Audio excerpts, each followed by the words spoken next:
오늘 함께 하실 하나님 말씀은 베드로전서 3장 13절에서 14절 말씀입니다.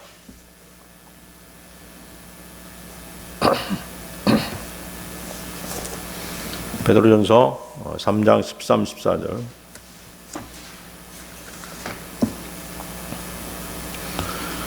찾으셨으면 제가 받들어 읽겠습니다. 베드로전서 3장 13, 14절 말씀. 너희가 선한 것을 따르는 자들이면 너희를 해칠 자가 누구냐? 그러나 너희가 의로 인해 고난을 당하면 행복하니 그들이 두렵게 하는 것을 무서워하지 말고 불안해하지도 말며.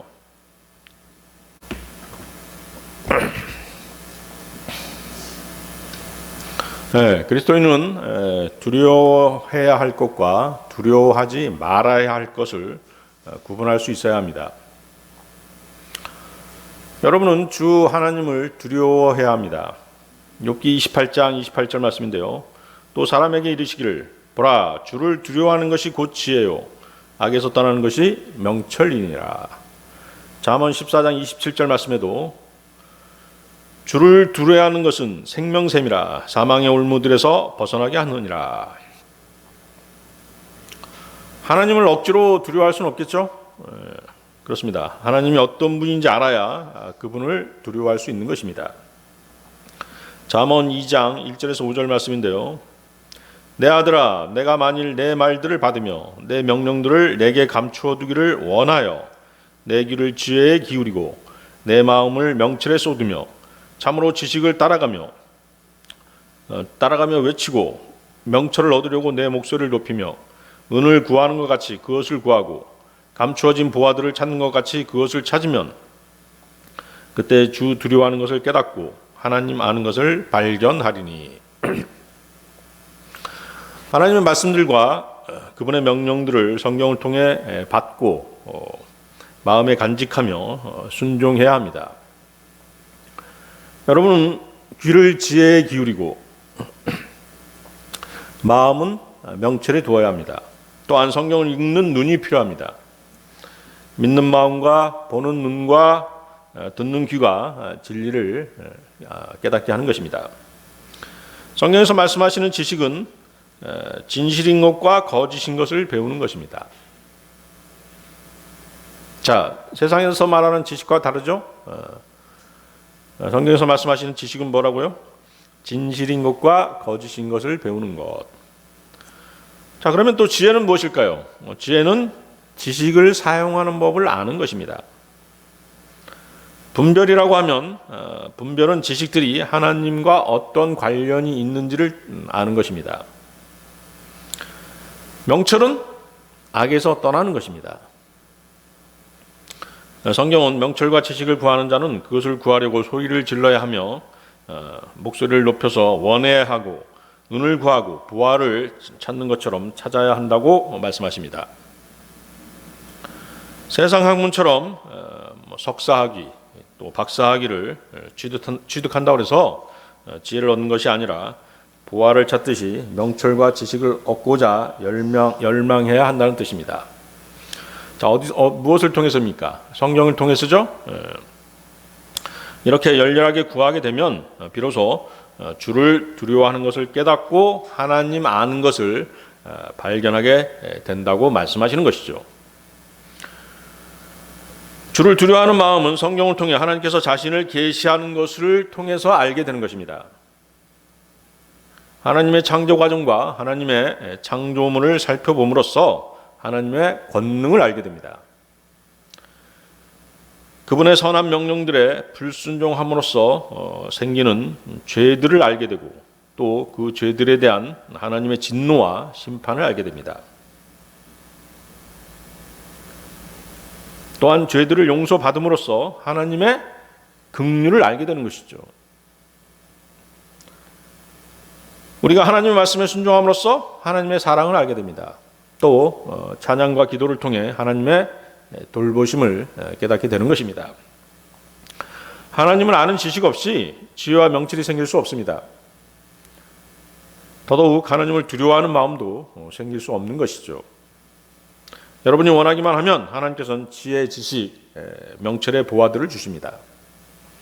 그 보물들을 받았다면 하나님께 영광 돌리는 삶을 살 수 있어야 합니다. 그 보물들도 자신이 높아지고 자신이 영광을 받는 일에 쓴다면 그는 하나님 두려워하기를 잘못 배운 것입니다. 하나님과 동행하는 삶을 사는 사람은 언제든지 주님 안에 있는 보화들을 소유할 자격이 있는 사람들인 것이죠. 자, 본문 베드로전서 3장 13, 14절을 다시 보십시오. 너희가 선한 것을 따르는 자들이면 누가 너희를 헤아리요? 그러나 너희가 의로 인하여 고난을 당하면 행복한 자니 그들이 두렵게 하는 것을 무서워하지 말고 불안해하지도 말며. 자, 이 악한 세상에서 선한 것을 따르는 자가 누굴까요? 그리스도인이겠죠? 그렇습니다. 선한 것을 따르는 자, 즉 그리스도인들을 해치는 자들로 세상은 가득 차 있는 것입니다.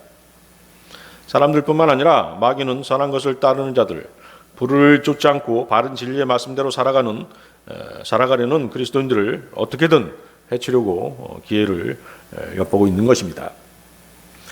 구원을 받고 하나님의 자녀가 된 여러분이 이 세상을 살아가는 동안 하나님의 선한 일을 하다가 고난을 당하는 것은 필연적인 것입니다. 그 고난은 일시적일 뿐 영원한 고난은 아닙니다. 여러분이 의를 행하다가 고난 당하면 그리스도의 심판석에서 주님으로부터 받을 상이 점점 많이 쌓여가는 것입니다. 그래서 14절에서 그러나 너희가 의로 인하여 고난을 당하면 행복한 자니 그들이 두렵게 하는 것을 무서워하지 말고 불안해하지도 말며라고 말씀하시는 것입니다. 자, 이 구절에서의 의는 주님으로부터 전가받은 교리적인 의의가 아니라 실제적인 삶에서 옳은 일을 행하는 의를 말씀하시는 것입니다. 선한 것을 따르고자 하는 그리스도인은 의를 위해서 고난당할 수밖에 없습니다. 우리가 하나님의 말씀에 따라 모든 일에 선을 따르고 의를 위하여 행동할 때 주변에서는 우리를 해치려고 위협을 하고 회방하는 자들이 기다렸다는 듯이 공격하는 것입니다. 이것이 바로 마귀와의 영적 전쟁인 것입니다. 그러나 본문은 그들이 두렵게 하는 것을 무서워하지 말고 불안해하지도 말라고 말씀하십니다. 그 이유는 하나님께서 우리를 끝까지 보호하시고 우리가 고난을 당하더라도 그 고난에 대해서 반드시 영원한 것으로 보상해 주시기 때문입니다. 불의를 쫓지 않고 의를 쫓다 보면 반드시 마귀의 공격이 있다는 사실을 항상 염두에 두셔야 합니다. 불의에 반대하고 의를 쫓는데 불의한 자들의 공격이 없을 수 없는 것이죠. 그들의 위협을 두려워해서 동요하면 선을 따라 의를 위하는 길을 포기하거나 벗어날 수도 있습니다. 마귀는 이것을 노리고 여러분을 계속해서 공경에 빠뜨리려고 하는 것입니다. 여러분이 그것에 굴복하여 의의 길에서 벗어나게 되면 여러분을 위해 예비되어 있는 영원한 하나님의 보상을 놓치는 우를 범하게 되는 것입니다. 생활이 위협받는 상황에서 그런 것들을 두려워하지 않고 동요되지 않은 채 옳은 일만 행하고 경우에 따라서는 죽음과도 같은 고난까지 감내한다는 것이 결코 쉬운 일은 아닐 것입니다. 그러나 성경은 그런 그리스도인들을 향해서 의로 인하여 고난을 당하면 행복한 자라고 분명하게 약속하시는 것입니다. 자, 두려워하지 말라. 첫 번째, 위험한 상황에 처하더라도 두려워하지 말라. 마태복음 14장 22절에서 27절 보십시오. 마태복음 14장 22절에서 27절 말씀입니다.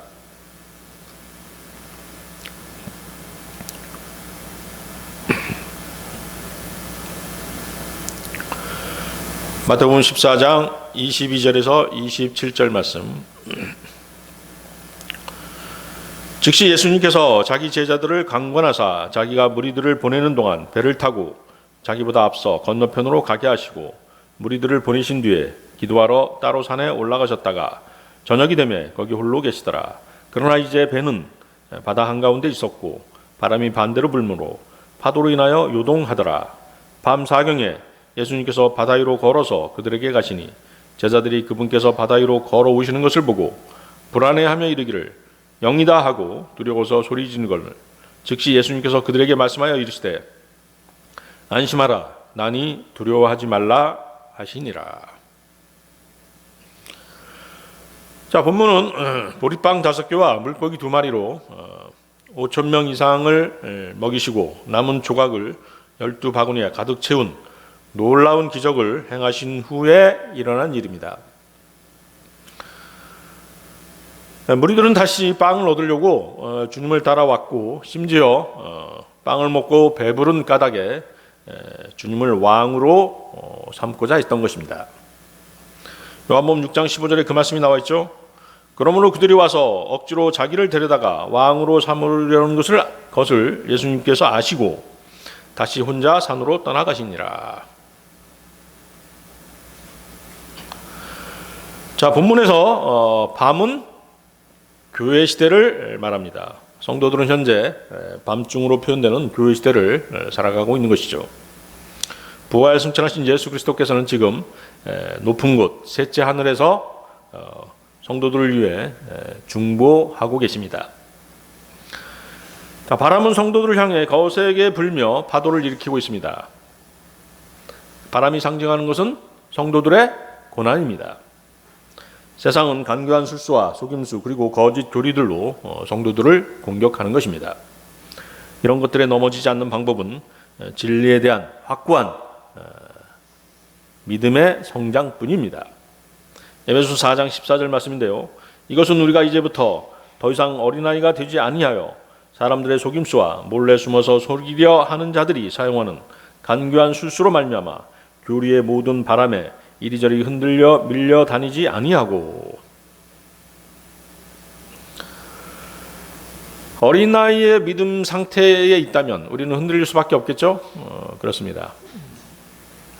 그렇지만 여러분들이 성장해서 확고한 믿음을 가지고 있다고 한다면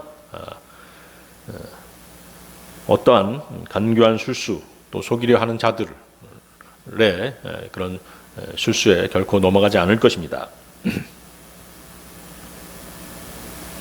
사실 이단 교리에 넘어가는 사람들도 믿음이 약하기 때문에 그런 것이죠.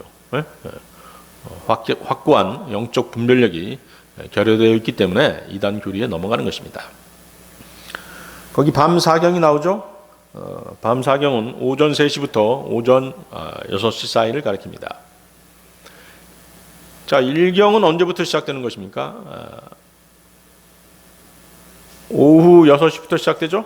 그래서 3시간씩 3시간 단위로 1경, 2경, 3경, 4경 이렇게 되는 것입니다. 그래서 1경은 6시부터 9시, 2경은 9시부터 12시, 3경은 12시부터 3시, 여기 나오는 4경은 3시부터 6시가 되는 것이죠. 따라서 주님께서 다시 오시는 때가 새벽녘이라는 것을 우리는 알 수 있는 것입니다. 여기 잡고 베드로후서 한번 보십시오. 베드로후서 1장 19절. 베드로후서 1장 19절 말씀.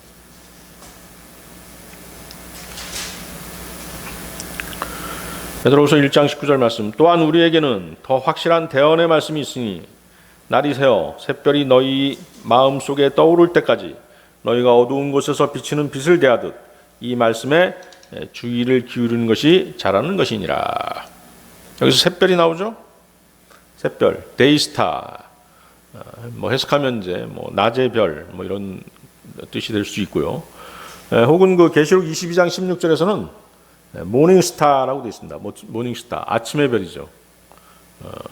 아침의 별로 표현되고 있다는 것은 바로 무엇을 뜻하는 것입니까? 태양을 뜻하는 것이죠. 아시겠습니까? 그래서 성경에서 태양은 주 예수 그리스도를 가리킵니다. 그래서 샛별이 너희 마음속에 떠오를 때까지라는 표현은 예수 그리스도께서 나타나시기까지라는 뜻입니다. 그런데 이 태양이 너희 마음속에 떠오르기까지라고 말씀하십니다. 이 말씀은 어느 날 머지않은 장래에 예수 그리스도께서 여러분의 마음속에 떠오르실 거라는 것입니다. 그 순간 저와 여러분은 눈 깜짝하는 사이에 들림을 받는 것입니다. 이해하시겠습니까? 주님께서도 그렇게 될 때까지 더 확실한 대언의 말씀을 등불 삼아 어두운 곳을 비추고 있으라고 성도들에게 말씀하고 계신 것입니다. 작금의 어두운 밤인 교회 시대를 통과하는 그리스도인들은 주님의 재림이 가까이 다가온 것을 알고 있습니다.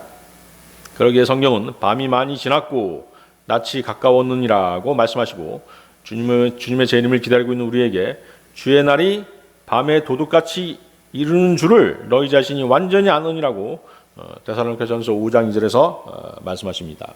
또 계시록 16장 15절에서는 보라 내가 도둑같이 오나니 깨어있어 자기 옷을 지키고 발가벗고 다니지 아니하여 그들에게 자기 수치를 보이지 아니하는 자는 복이 있도다라고 말씀하시는 것입니다. 자, 이미 구원받은 여러분은 빛의 자녀이고 낮의 자녀이기 때문에 영적으로 밤이나 어둠에 속하지 않습니다.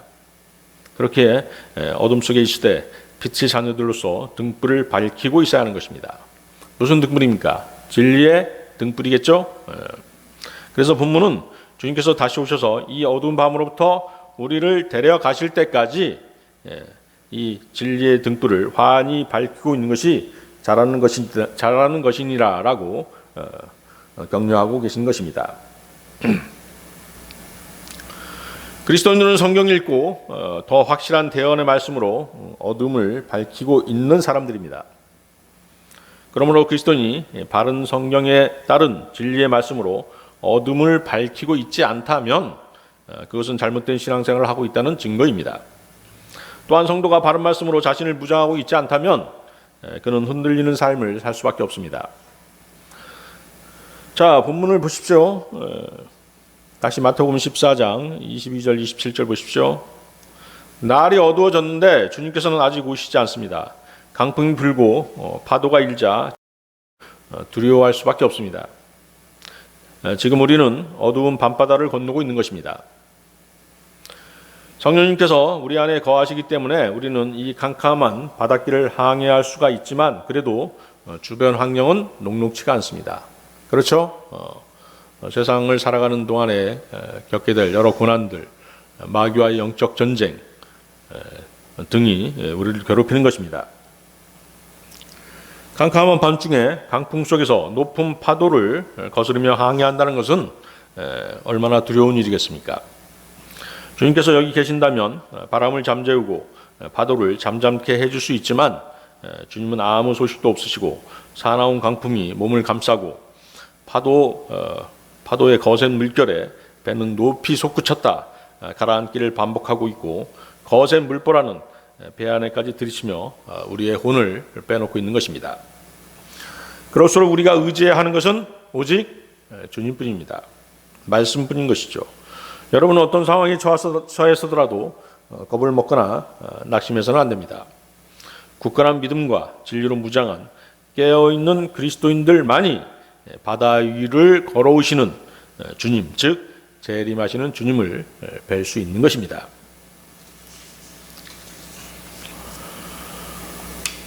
여러분이 깨어있지 않다면 도둑같이 주님을 맞이할 수밖에 없겠죠? 그렇겠죠? 그래서 우리는 항상 깨어있는 삶을 살아야 하는 것입니다. 여러분이 당하는 고난은 하나님께서 여러분을 아들로 대우하셔서 의도적으로 주시는 징계일 수도 있습니다. 여러분이 그리스도인으로 거듭난 이후 고난 가운데 처해 있다면 그것은 필경 하나님께서 여러분을 단련시키는 하나의 과정입니다. 또는 선하게 살고자 하는 여러분에게 대한 세상과 마귀의 공격일 수도 있습니다. 그러나 여러분 결코 낙담해서는 안 됩니다. 두려워해서는 안 됩니다. 결국 주님께서는 안심하라, 나니 두려워하지 말라고 말씀하시며 여러분에게 다가오실 것이기 때문입니다. 여호수아 1장 9절 말씀인데요. 내가 내게 명령하지 아니하였느냐? 마음을 강하게 하고 크게 용기를 내라. 두려워하지 말며 너는 놀라지 말라. 내가 어디로 가든지 주 내 하나님이 너와 함께 하느니라. 시편 23편 4절 말씀에서도 참으로 내가 사망의 그늘진 골짜기를 다닐지라도 해악을 두려워하지 아니하리니 주께서 나와 함께 계시며 주의 막대기와 주의 지팡이가 나를 위로하시나이다.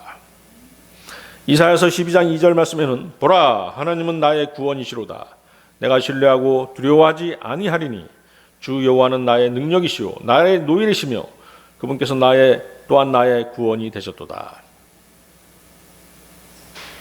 주님께서 다시 오셔서 여러분을 공중으로 끌어올리실 그 순간까지 이 세상의 강풍은 계속 불 것이고 파도는 더욱 험악해질 것입니다. 그것들을 잠재울 수 있는 것은 하나님의 말씀이 주는 평안입니다. 요한복음 14장 27절 말씀에 내가 너희에게 평안을 남겨놓으니 곧 나의 평안을 너희에게 주노라. 세상이 주는 것과 달리 내가 너희에게 주노니 너희는 마음에 근심하지도 말고 두려워하지도 말라. 자, 두려워하지 말라. 두 번째, 낙심되더라도 두려워하지 말라. 고린도후서 4장 16절에서 18절 말씀 보십시오. 고린도후서 4장 16절에서 18절 말씀입니다.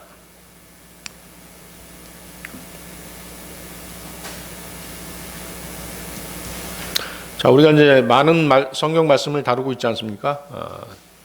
여러분들이 그 말씀 가운데 마음에 간직해야 되는 것들도 있지만 또 이제 많이 흘려보내기도 하고 있어요. 어떻게든지 떠내려가지 않도록 잡아두려고 하는 그런 마음이 있어야 됩니다. 말씀에 대한 열성이 있어야 되는 것이죠. 자, 고린도후서 4장 16절에서 18절 말씀. 이런 까닭에 우리가 낙심하지 아니하노니 우리의 겉사람은 썩어 없어져도 속사람은 날마다 새로워지는도다. 우리가 잠시 받는 가벼운 고난이 우리를 위해 훨씬 더 뛰어나고 영원한 영광의 무거운 것을 이루느니라. 우리는 보이는 것들을 바라보지 아니하고 보이지 아니하는 것들을 바라보나니 보이는 것들은 잠깐 있을 뿐이나 보이지 아니하는 것들은 영원하니라. 자, 우리는 구원받기 전에 옛사람, 겉사람으로 살고 있습니다. 그러나 그리스도인 안에는 무엇이 있습니까? 거듭난 새 사람, 속사람이 있죠? 그 사실을 여러분 알고 계십니까? 그렇습니다. 고린도후서 5장 17절에 그런즉 누구든지 그리스도 안에 있으면 그는 새로운 창조물이라. 옛 것들은 지나갔으니 보라 모든 것이 새롭게 되었도다. 고린도서서 3장 9절 10절 말씀에는 너희는 옛사람과 그의 행위를 벗어버리고 새 사람을 입었는데 이 새 사람은 그를 창조하신 분의 형상을 따라 지식에서 새로워진 자니라. 그래서 옛사람은 세월이 흐름에 따라 점점 쇠잔해집니다. 우리가 입고 있는 육신은 죽어 흙으로 돌아갈 수밖에 없는 것입니다. 하지만 우리 안의 속사람은 날마다 새롭습니다. 우리 안에 거듭난 존재인 그 속사람은 썩어가는 일이 없는 것이죠. 날마다 말씀을 읽고 묵상하고 기도하고 주님과 교제함으로써 매일 새롭게 되는 것이 바로 속사람입니다. 사도 바울은 본문 17절에서 본문 17절 보십시오. 그리스도인들이 받는 고난을 우리가 잠시 받는 가벼운 고난이라고 말합니다. 사실 우리가 고난 받을 때 그 고난이 잠시 받는 가벼운 고난으로 느껴지지는 않습니다. 그렇겠죠? 욥이 받은 고난을 한번 생각해 보십시오. 그는 전 재산을 잃었습니다. 재산을 잃은 것은 그렇다 치더라도 사랑하는 아들, 딸들마저도 다 잃어버렸습니다. 마지막 날까지 의지가 되어줄 것으로 생각했던 아내마저도 욥에게 하나님을 저주하고 죽으라며 떠나가 버렸습니다. 욥기 2장 9절이죠.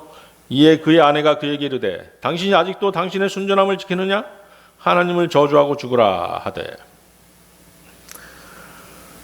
한편 요셉의 고난은 어떻습니까? 어린 나이에 이집트의 노예로 팔려갔습니다. 보디발의 아내가 요셉을 유혹했죠. 하지만 요셉은 하나님을 두려워하여 죄를 짓지 않으려고 한 결과 어떻게 됐습니까? 감옥에 갇혔죠. 모함을 당해서 감옥에 갇혀야 했습니다. 그런 모진 세월을 견뎌야 했던 것입니다. 요셉과 욥은 자신들의 결말을 알지 못했습니다. 자신들이 어떻게 될 것인가를 알고 있었다면 그 고난의 세월 속에서 한 줄기 희망이라도 가져보겠지만 사방을 둘러봐도 고난의 어둠이 거쳐질 기미는 안 보이는 가운데 세월을 마냥 보내야 했던 것입니다. 그러나 성경은 성도들의 고난에는 분명한 이유와 목적이 있다라고 말씀하십니다. 자, 17절 다시 보십시오.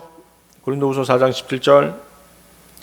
우리가 잠시 받는 가벼운 고난이 우리를 위해 훨씬 더 뛰어나고 영원한 영광의 무거운 것을 이루느니라. 자, 영원한 영광의 무거운 것을 이룬다. 우리가 생각하는 것 이상의 영광을 주님께로 받는다는 것입니다. 바울 사도는 이렇게 얘기했죠. 그리스도인들이 이 생에서 겪는 고난이 훗날 우리가 받게 될 영광에 견줄 수 없다라고 말했던 것입니다. 로마서 8장 18절 말씀인데요. 내가 생각하건대 이 현 시대의 고난들은 앞으로 우리 안에 나타날 영광과 좋게 비교될 수 없도다. 여러분은 어떤 문제에 부딪히고 크고 작은 고난을 당할 때마다 장차 내가 받게 될 영광에 비하면 이 고난은 아무것도 아니다라고 생각해 본 적 있으십니까? 그렇게 말할 수 있을까요? 이 말씀은 바울과 같이 험한 세월을 견디어온 믿음이 신실한 그리스도인만이 할 수 있는 실로 위대한 말인 것은 사실입니다. 자꾸만 우리는 바울과 같은 고난을 당할 수도 또 그런 조건도 만들어지지 않는 평안한 시대에 살고 있습니다. 그럼에도 불구하고 크고 작은 고난은 있기 마련입니다. 그런 가운데 이 말씀은 내가 지금은 이런 어려운 처지에 놓여 있지만 나는 장차 그리스도의 심판석에서 그분으로부터 상과 함께 영광을 받고 그분과 같은 영광스러운 몸을 입고 천년왕국에서 그분과 함께 다스리는 영광을 누리게 될 것이기에 그 영광에 비하면 지금의 고난은 아무것도 아니다 라고 마음을 새롭게 할 수 있도록 여러분에게 분명 큰 힘을 주고 있는 것입니다. 자주 말씀드리지만 그리스도인은 악한 현 세상에서 영광을 받으려고 해서는 안 됩니다. 많은 사람들, 특히 강단에서 목사들, 설교자들, 복음 전파자 등이 지금 당장 위대해지고 현 세상에서 영광을 받으려고 하다가 실족하고 마는 것을 우리는 보게 되는 것입니다. 지금의 교회 시대는 주님의 십자가를 지는 시기입니다. 주님이 당하신 고난의 나머지를 채우는 것이 거듭난 그리스도인들이 할 일인 것입니다. 골로새서 1장 24절 말씀입니다. 나는 이제 너희를 위해 내가 고난당하는 것을 기뻐하고 그리스도의 고난들 뒤에 있는 것을 그분의 몸, 곧 교회를 위해 내 육체 안에 채우노라. 자꾸만 스스로 위대하다고 자처하는 강단의 목사들과 주님의 고난, 바울 사도의 고난을 한번 비교해 보십시오. 주님께서 당하신 고난은 제쳐놓더라도 바울의 사역은 특별한 고난의 사역이었습니다. 그 고난들은 이미 주님께서 예견해 놓으신 그러한 고난들이었죠. 사도행전 9장 15, 16절을 보면 그는 이방인들과 왕들과 이스라엘 자손 앞에서 내 이름을 전하기 위해 내가 택한 그릇이니라. 그가 내 이름으로 인하여 얼마나 큰 일들로 반드시 고난을 겪어야 하는지 내가 그에게 보이리라 하시니. 자신을 스스로 위대하다고 내세우는 목사나 설교자들을 한번 주변에서 살펴보시기 바랍니다.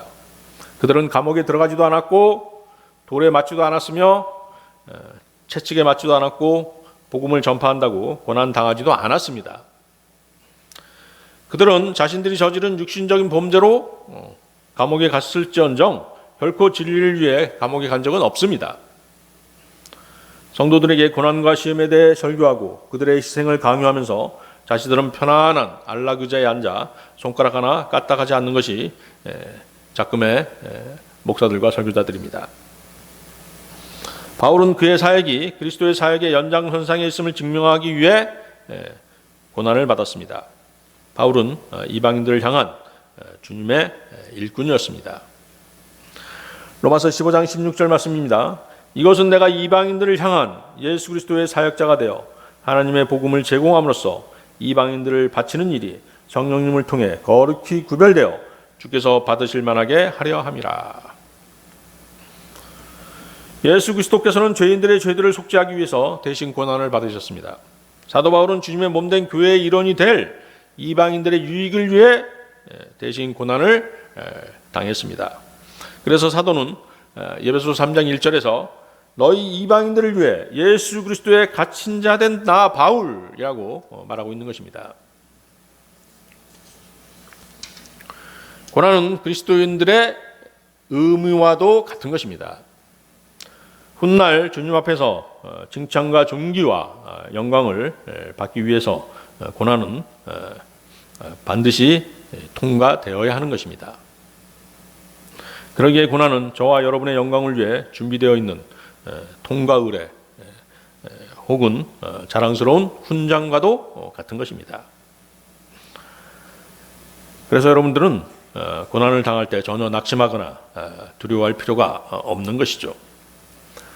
영혼을 바라보고 살고 그리스도의 심판석에서 받을 영광을 의식하며 산다면 고난은 지나고 오면 한편의 추억거리밖에는 안 될 것입니다.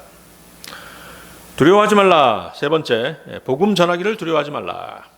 사도행전 18장 9절에서 10절 보십시오. 사도행전 18장 9절에서 10절 말씀입니다.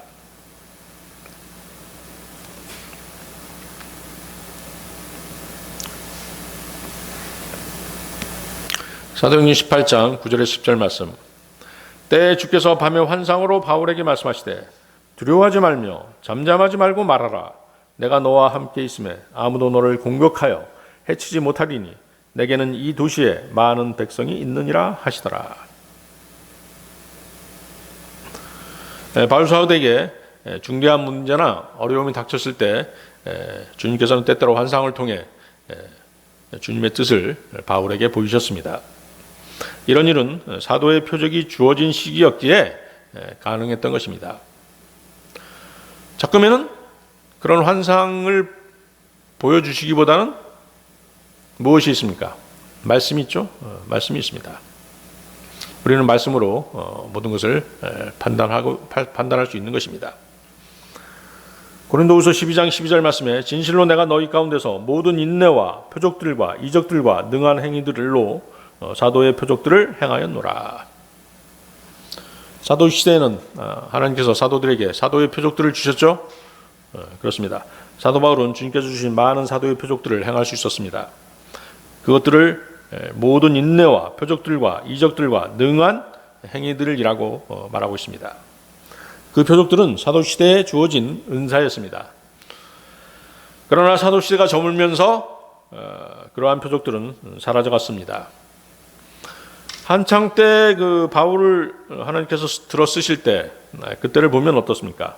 바울의 손수건이나 앞치마를 가져다가 병자들에게 대기만 해도 그들의 질병들이 그들에게서 떠나고 악한 영들이 그들에게서 나갔던 적이 있었습니다. 그러나 말년에 바울은 디모데의 유장병조차도 치료할 능력이 없었습니다. 사도의 표적은 사도 시대가 지나면서 다 사라져 간 것입니다. 자꾸의 은사주의자들은 자신들이 사도들의 사도적인 전통을 계승했다라고 말하면서 병고침, 방언들을 행하죠. 그러나 그것들은 새빨간 거짓말인 것을 여러분들은 알아야 되는 것입니다. 거기 10절을 보십시오. 10절 사도행전 18장 10절 내가 너와 함께 있는 이상 아무도 너를 해치지 못할 것이니 이는 이 성읍 안에 내 백성이 많음이라고 하시더라. 자, 이 말씀을 또 곡해하는 그런 무리들이 있죠. 바로 칼빈주의자들입니다. 칼빈주의자들은 이 구절을 이용해서 구원받기로 예정된 택함받은 사람들이 이 성읍에 많이 있다라고 주장하는 것입니다. 그러나 이 구절은 이미 구원받고 하나님 말씀을 배워서 성장해야 할 필요가 있는 사람들이 많이 있다라는 뜻입니다. 그 밑에 여러분들 그 18장 11절 한번 보십시오. 뭐라고 말씀하십니까? 바로 거기 답이 나와 있지 않습니까? 18장 11절 사도행전 18장 11절 그가 거기서 1년 6개월을 머물며 그들 가운데서 하나님의 말씀을 가르치니라. 그렇죠? 하느님의 가르침을 받아야 할 사람들이 많이 있다는 뜻이지 구원받기로 예정된 사람들이 많이 있다는 뜻이 아닙니다. 아시겠죠? 사도 바울이 1년 6개월 동안 거기 머문 이유가 무엇입니까? 그들을 가르치기 위해서 하나님의 말씀을 증거하기 위해서 그렇게 오랜 시간 동안 머물렀던 것입니다. 이해하시겠습니까? 많은 사람들이 선택된 사람들이라면 자, 여러분들 한번 생각해 보세요. 구원받기로 선택된 사람들이라면 예정된 사람들이라면 그들에게 복음을 전할 이유가 뭐가 있겠습니까? 복음을 전하든 말든 그들은 어떻게든 구원받을 것입니다. 그렇겠죠? 우리가 거리에 나가서 설교하고 복음을 전할 필요가 있겠느냐는 것입니다. 더군다나 욕설과 비난과 또 경찰에 신고당해서 이리저리 장소를 옮겨가며 복음을 전할 이유가 없는 것입니다. 구원받도록 확실하게 선택된 사람들이라면 결국에는 구원받게 될 것인데 사람들의 눈치를 보면서 우리가 그들에게 계속 전파할 이유가 없는 것입니다. 칼빈의 예정론에 따르면 선택받은 모든 사람은 어떻게 해서든지 모두 구원을 받을 것입니다. 어떤 사람이 장서전에 구원받도록 선택받은 사람이라면 하나님의 오래 참으심은 아무런 의미가 없습니다. 하나님께서 왜 오래 참으셔야 되겠습니까? 어차피 구원받을 건데. 그렇지 않겠습니까? 선택받은 어떤 사람도 지옥에 가지 않습니다. 그들에 대해서 인내하고 말고가 무슨 의미가 있겠느냐는 것입니다. 자, 여러분들 여기 잡고 로마서 8장 29절 한번 보십시오. 로마서 8장 29절. 자, 여러 가지 이제 우리 성경대로 믿는 사람들에게 여러 가지 이단 교리들이 공격해 오지 않습니까? 그 중에서 이제 그중 하나가 바로 칼빈주의입니다. 칼빈주의의 예정론이죠. 그래서 우리는 그런 부분에 대해서 좀 더 자세하게 또 명확하게 알아야 할 필요가 있는 것입니다. 로마서 8장 29절 말씀. 그분께서는 자신이 미리 아신 자들을 또한 예정하사 자신의 아들의 형상과 같은 모습이 되게 하셨나니 이것은 그분이 많은 형제들 가운데서 처음 난 자가 되게 하려 하심이니라. 자, 여러분들이 칼빈주의의 예정론에 대항할 수 있는 아주 유력한 구절이 로마서 8장 29절입니다. 거기 순서가 나와 있죠. 미리 아신 자들을 또한 예정하셨다고 되어 있지 않습니까? 그렇죠? 하나님의 미리 아심, 포어널리지가 먼저인 것입니다. 구원의 첫 번째 순서인 것이죠.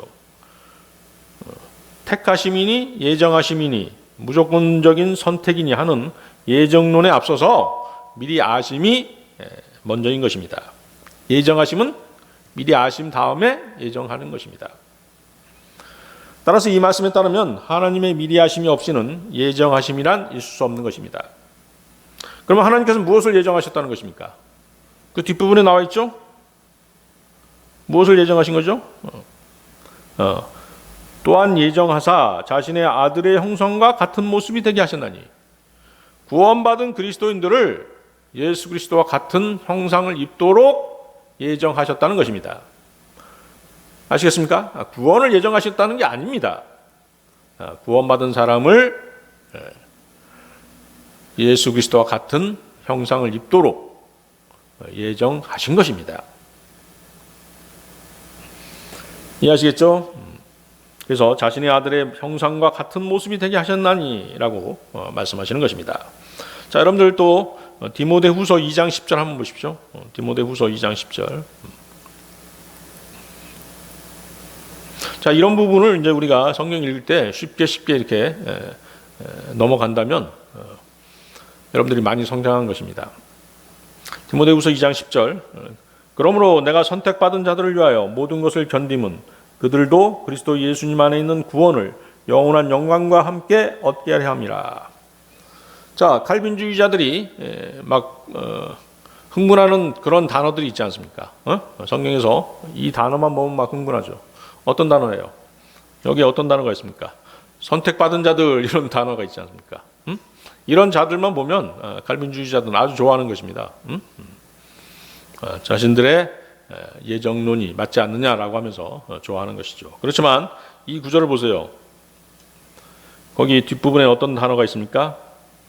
칼빈주의자들은 영원한 영광과 함께라는 말을 무시해버리는 것입니다.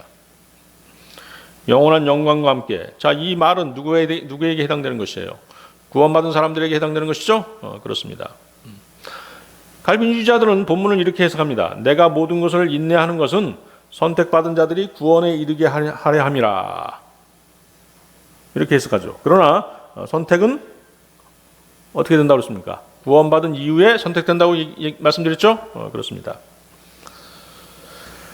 자, 본문을 보세요. 본문 디모데후서 2장 10절. 그들도 그리스도 예수님 안에 있는 구원을 영원한 영광과 함께 얻게 하려 함이라.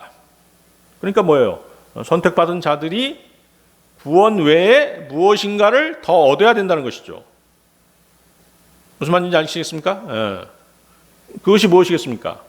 영원한 영광을 얻기 위해서라는 것입니다. 이해하시겠습니까? 자, 구원을 얻는 것은 기본이고 그 다음에 이제 뭐예요? 영원한 영광을 얻기 위해서 우리가 신앙생활을 한다는 것입니다. 이해하시겠죠? 바울은 거듭난 자들을 위해 고난받고 있는데 그 고난은 복음을 전하며 당하는 고난 말고도 거듭난 자들이 구원받은 후에 얻을 영광을 위해서 고난받고 있다라고 말하고 있는 것입니다. 이해하시겠습니까? 바울이 거듭난 사람들 위해 상고를 다시 치르는 목적은 그들이 믿음 안에 터를 잡고 뿌리를 내리게 하는 것이었습니다. 바울은 빌립보서 1장 9절 11절에서 이 말씀을 하고 있는 것입니다. 내가 이것을 기도하노니 곧 너희의 사랑이 지식과 모든 판단에서 여전히 더욱더 풍성해지고 너희가 뛰어난 것들을 입증하며 그리스도의 날까지 성실하고 실족거리가 없는 사람이 되며 예수 그리스도를 말미암은 의의 열매들로 가득하여 하나님의 영광과 찬양이 되기를 구하노라. 영원한 영광에는 무엇이 있습니까? 천년왕국에서의 통치권과 보상들이 포함됩니다. 천년왕국에서 주님과 함께 다스리고자 한다면 그 조건이 무엇이죠? 주님과 함께 통치하는 조건이 무엇입니까? 고난입니다. 바로 그것이죠. 또 무엇입니까? 또 한 가지는 주님을 섬기는 것입니다. 아시겠습니까? 주님과 함께 통치하는 것, 주님과 함께 다스리는 것, 또 보상을 받는 것은 바로 무엇이다? 고난과 주님을 섬기는 것입니다. 그것이 있어야지만이 여러분들은 주님과 함께 통치할 수 있는 것입니다. 여러분들 그 밑에 디모데후서 2장 12절 보십시오. 디모데후서 2장 12절 거기 분명히 말씀하시죠. 디모데후서 2장 12절 우리가 고난을 당하면 또한 그분과 함께 통치하리라. 우리가 그분을 부인하면 그분도 우리를 부인하시리라. 그렇죠? 명확하게 말씀하시는 것입니다. 고난을 당하면 또한 그분과 함께 통치하리라. 골로새서 3장 24절 말씀에는 너희가 상속 유업의 보상을 주에게서 받을 줄 아나니 너희는 주 그리스도를 섬기느니라. 주 예수 그리스도를 섬길 때 여러분들은 보상을 받는 것입니다. 이해하시겠습니까? 그래서 통치권과 보상은 고난과 주님을 섬기는 것입니다. 주님과 함께 영광 가운데 통치하는 것, 그것을 여러분들은 소망해야만 합니다. 주님께서 항상 환상 가운데 바울에게 두려워하지 말며 잠잠하지 말고 말하라. 내가 너와 함께 있음에 아무도 너를 공격하여 해치지 못하리니 라고 말씀하십니다. 저들이 구원받기로 예정되어 있다면 주님께서 복음을 전하는 바울을 격려하고 보호해 주실 이유가 무엇이겠습니까? 그럴 이유가 없겠죠? 그러나 이 구절은 복음을 전할 때 두려워하지 말아야 할 충분한 이유를 제공하고 있습니다. 내가 너와 함께 있음에 여러분들이 복음을 전할 때 주님께서 여러분과 함께 하신다는 그 사실입니다. 자, 여러분들 또 보십시오. 베드로전서 4장 14절 한번 찾아보세요. 베드로전서 4장 14절 말씀.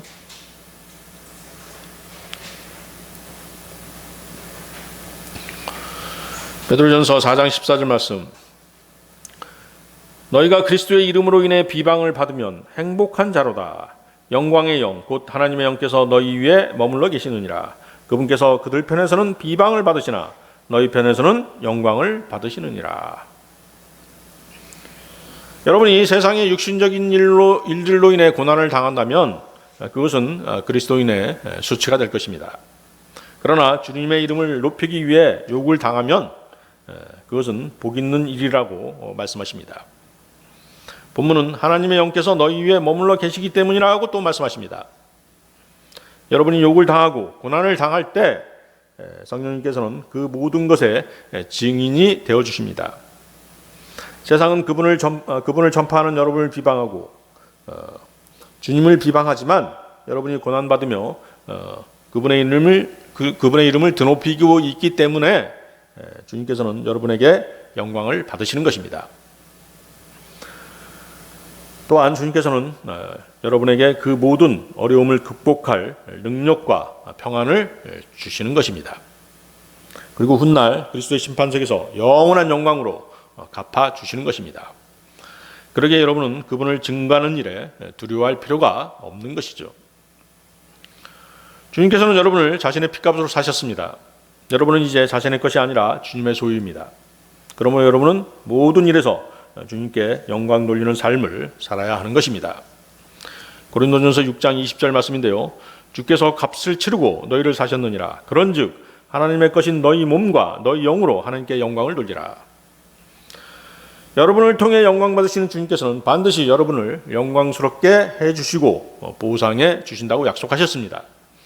히브리서 6장 10절 말씀인데요. 하나님은 불의하지 아니하사 자신의 이름을 위해 너희가 보여준 너희의 행위와 사랑의 수고 곧 너희가 성도들을 섬겨온 것과 또 섬기고 있는 것을 잊지 아니하시느니라. 자, 오늘 설교의 결론입니다. 그리스도인이 두려워하지 말아야 할 것들은 또 있습니다. 그리스도인들은 죽음의 공포와 죽음의 공포를 두려워할 필요가 없습니다. 그렇죠? 또 지옥도 두려워하지 말아야 합니다. 요한일서 4장 17, 18절 말씀인데요. 이 점에서 우리의 사랑이 완전하게 되었나니 이것은 우리가 심판날에 담대함을 가지게 하려 함이라. 이는 그분께서 어떠하신 것 같이 우리도 이 세상에서 그러하기 때문이라. 사랑에는 결코 두려움이 없고 완전한 사랑은 두려움을 내쫓나니 이는 두려움에 고통이 있기 때문이라. 두려워하는 자는 사랑 안에서 완전하게 되지 못하였느니라. 자, 언젠가 이 부분에 대해서 이 구절에 대해서 설명한 적이 있었죠. 여기서 말씀하시는 두려움은 어떤 두려움이라고 그랬습니까? 지옥에 가는 두려움이라고 말씀드렸죠. 그렇죠?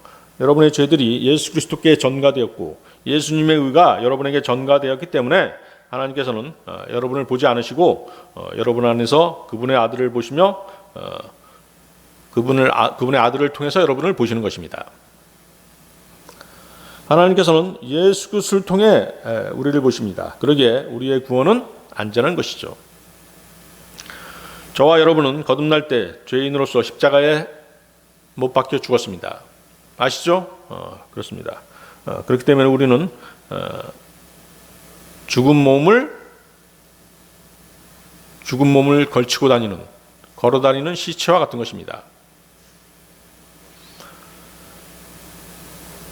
여러분들 좀비 영화 보셨습니까? 좀비와 같은 그런 존재인 것입니다. 사실은.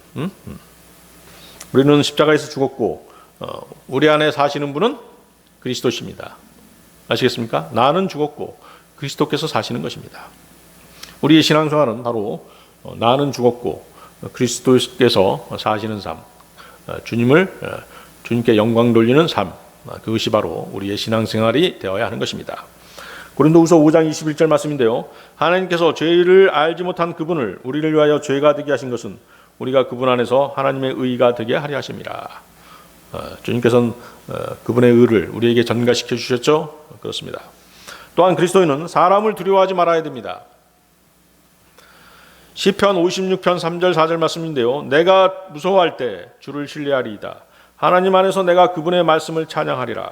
내가 하나님을 신뢰하였은즉 육체가 내게 할 수 있는 것을 내가 두려워하지 아니하리로다. 시편 118편 6절 7절 말씀에서도 주께서 내 편이시니 내가 두려워하지 아니하리라. 사람이 내게 무엇을 할 수 있으리요? 주께서 내 편이 되사 나를 돕는 자들과 함께 계시니 그러므로 내 소원이 나를 미워하는 자들 위해서 이루어지는 것을 내가 보리로다. 자, 여러분들이 어떤 결단을 할 때 하나님을 두려워할 것인가, 사람을 두려워할 것인가, 그 결단의 순간이 살아가는 동안에 반드시 있게 마련입니다. 여러분들이 만약에 사람을 두려워하게 된다면 반드시 큰 낭패를 보게 될 것입니다. 당장은 손해를 안 볼 것처럼 그렇게 보이지만 실제로 여러분들이 사람을 신뢰하고 사람을 두려워하게 되면 분명히 큰 낭패를 보게 되는 것입니다. 자, 성도는 또한 멸망해 가는 세상을 보면서 두려워하지 말아야 합니다. 세상에 여러 환난이 있을 것에 대해서 주님은 미리 경고해 주셨습니다. 지금 일어나고 있는 전쟁과 지진과 기근 그리고 코로나 바이러스 같은 그런 질병들은 예고편에 불과한 것이죠. 대환란 때 세상은 불 속으로 뛰어드는 분화비처럼 완전한 멸망을 향해 치닫게 될 것입니다. 마태복음 24장 6절 8절 말씀에 또 너희가 전쟁들과 전쟁들의 소문을 들터이나 주의하여 불안하지 말라. 이 모든 일들이 반드시 일어나야 하되 아직 끝은 아니니라. 민족이 민족을 왕국이 왕국을 대적하여 일어나고 곳곳에 기근과 역병과 지진이 있으리니 이 모든 것은 고통의 시작이니라. 그러나 이러한 환난 전에 주님은 우리를 완전한 안전한 소망의 항구로 인도해 주실 것입니다. 데살로니가전서 5장 1, 4절 말씀이 그것이죠. 그러나 형제들아 그때와 그 시기에 관하여는 내가 너희에게 쓸 필요가 없나니 주의 날이 밤에 도둑같이 이르는 줄을 너희 자신이 완전히 아느니라. 그들이 평안하다 안전하다 하고 말할 그때 아이 뵌 여자에게 해산의 고통이 임하는 것 같이 갑작스러운 파멸이 그들에게 임하나니 그들이 피하지 못하리라. 그러나 형제들아 너희는 어둠 속에 있지 아니한즉 그날이 도둑같이 너희를 덮치지 못하리라. 그날이 도둑같이 너희를 덮치지 못하리라. 도둑같이 그날이 덮치지 않게 하려면 또 도둑같이 주님을 맞이하지 아니하려면 어떻게 해야 되는 것입니까? 항상 깨어있는 삶을 살아야 되겠죠? 그렇습니다. 다 같이 기도하시겠습니다.